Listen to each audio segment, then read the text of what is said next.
আল্লাহ যখন এই পৃথিবী সৃষ্টি করলেন, পৃথিবীর মধ্যে ভাইব্রেশন হচ্ছিল, কাপাকাপি। আল্লাহ পৃথিবীর কাপাকাপি বন্ধ করার জন্য পেরেকের মতো পাহাড়গুলোকে পৃথিবীতে ঠুকে দিলেন, কাপাকাপি বন্ধ হয়ে গেল। এই দৃশ্য দেখে ফেরেশতারা বলে, ইয়া রাব, পাহাড়ের এত শক্তি, আপনার সৃষ্টির মধ্যে পাহাড়ের চেয়ে শক্তিশালী কিছু আছে?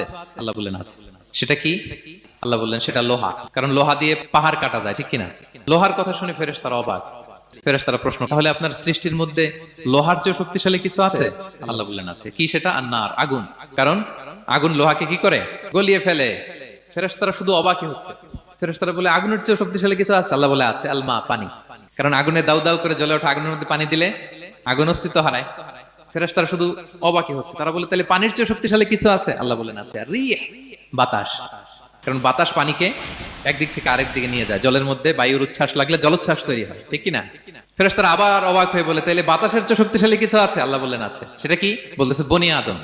ওই মানুষ শক্তিশালী যে গোপনে দান করে।